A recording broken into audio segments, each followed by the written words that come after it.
I was born long before fire fell from the sky, long before humans learned to twist atoms into weapons, before cities rose from stone and iron, before nations carved their names into the earth.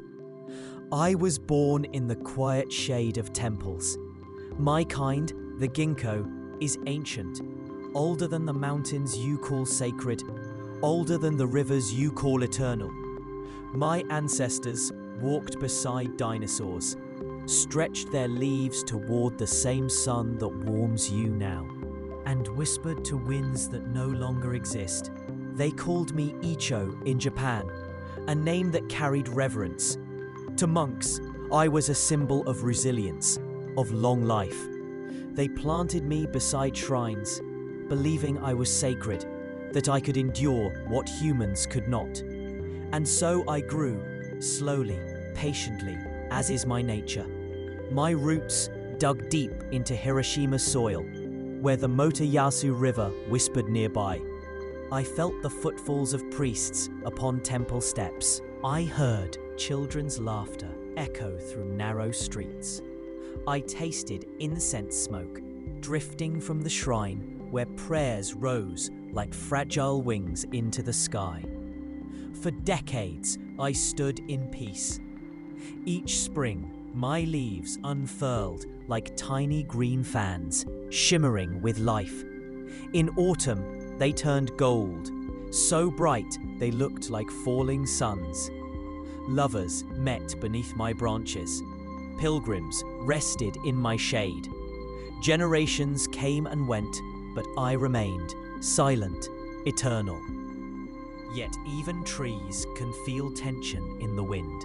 I felt it in the 1930s, whispers of war.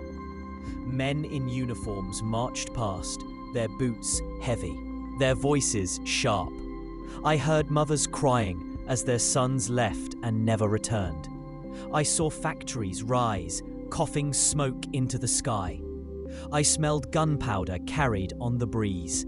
Still, I endured, because endurance is all I know. But endurance would soon be tested in ways no living thing had ever known.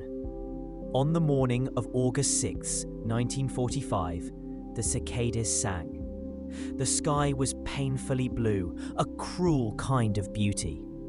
Children walked to school with books in their hands. Women hurried to markets. Men prepared for another day of war. And I stood in silence, my golden heart still dreaming of peace. I did not know that within minutes, the world itself would catch fire. The morning was bright, too bright. The cicadas screamed louder than usual, as if they too felt what was coming. The river shimmered, the temple bell rested heavy and silent, and Hiroshima breathed like any other summer day.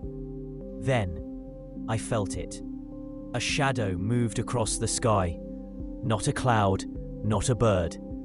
Something colder, something heavier. At 8:15 a.m., the air itself broke. A light unlike any light burst above the city, whiter than the sun, hotter than fire, sharper than the blades of war. For an instant, all was silence. Then the silence tore open. I did not hear the bomb. I became the bomb. Heat seared through my bark, skinning me alive. My branches ignited. My leaves, so green, so tender, vanished into ash before they even had time to fall. The temple beside me shattered. Stones exploded. Wood dissolved. And humans, oh the humans, they burned. The blast waves slammed into me, ripping my limbs, crushing my form. My trunk split, my bark peeled, and my roots trembled. Buildings crumbled like sand. The river boiled with heat. Shadows of people burned into stone. The air screamed. And then it stopped. In less than a breath, Hiroshima ceased to exist. All around me, there was nothing. Only ruin. Only silence. silence, broken by fire, crackling through corpses and shattered wood. I smelled flesh, burned, blackened, gone. I heard the moans of the dying, faint, fading. I was supposed to be dead too. I had been burned to my core, split wide, broken. My leaves were gone. My body was a carcass of smoke and ash, but deep inside, something stirred. Not defiance, not strength, something older, something that has lived in me since the dawn of time. Endurance. Because I am Ginkgo. My blood remembers the age of meteors, the cold of ice ages, the hunger of countless winters. I was not made to fall easily. While buildings melted, while people vanished, while the world screamed that I should die, I whispered back, no. My roots still clung to the earth. My heartwood still pulsed. Deep beneath the charred surface, life still burned. Not as flame, but as will. The days after the bomb were agony. The heat lingered. Rain fell, black and poisoned, seeping into the soil, staining my roots. The humans who crawled past me were ghosts, skin hanging, voices like broken glass. They looked at me, a charred skeleton of a tree, and thought I too was finished. But I was not. In the silence of ash, I began to dream of green again. From the cracks of my charred trunk, something small pushed outward. Tender, green, fragile, a bud. It was absurd, offensive even. How could life dare to return here? How could a leaf unfurl in a place where even children had burned to nothing? But it did. Slowly, cautiously, trembling in the poisoned wind. The first time a survivor saw it, they wept. Not from joy, but disbelief. A green leaf in a city of ghosts. It was like seeing hope itself crawl out of a grave. And then another bud came. And another. My trunk cracked with new shoots, pushing aside the black scars of fire. My roots, though poisoned, reached deeper, finding clean veins of water. By the next spring, I was alive again. Not tall, not proud, but alive. Small green fronds crowned my broken frame. The survivors began to call me Hibaku Jumoku, the trees that were bombed. There were 6 of us in the city, 6 ginkgos that endured the impossible. Each of us charred, split, broken, but alive. And in our survival, the people found something they had lost. A reason to believe the world might one day be whole again. But survival is not simple. Even as my leaves returned, scars remained. My bark bore black seams that would never fade. My trunk leaned where the blast had twisted me.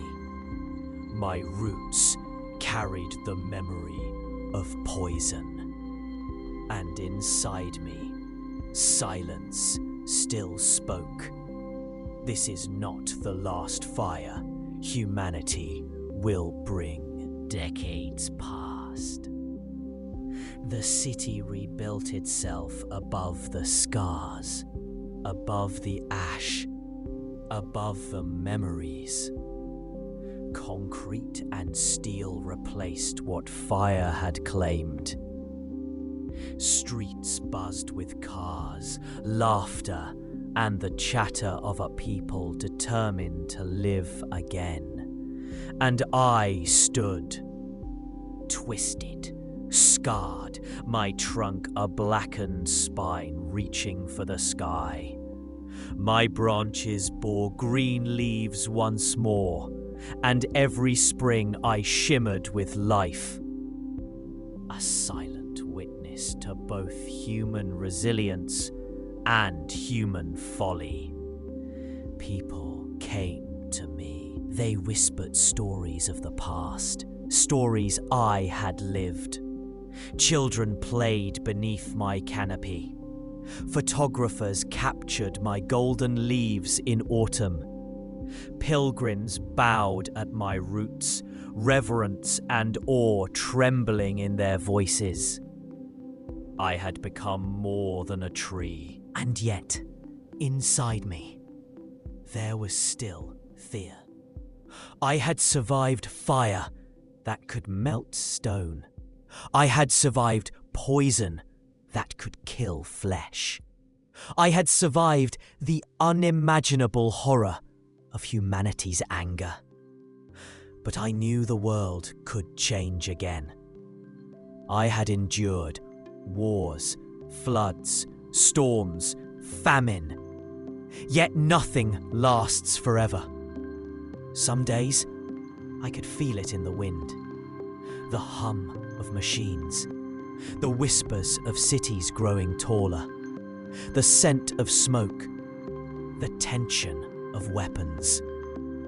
Humanity had learned to rise from ruin, but they had also learned to destroy faster than ever before. And I, a survivor, wondered, would I survive the next test? Still, I endured, because I am Ginkgo. I am ancient. I have survived dinosaurs, ice ages, fire, and humanity's rage. I do not forget. My roots remember. My bark remembers. My leaves remember. Every scar on me is a story. Every crack in my trunk is a warning. Every golden leaf that flutters in autumn is a testament. Life can endure, even when the world wishes it dead. I do not speak to humans, but they hear me anyway. They come, they touch my bark, they leave offerings, and they tell their children my story. And in that, my memory becomes eternal. Even in silence, I teach endurance, patience, survival against impossible odds. I have been broken, burned, scarred, yet I stand.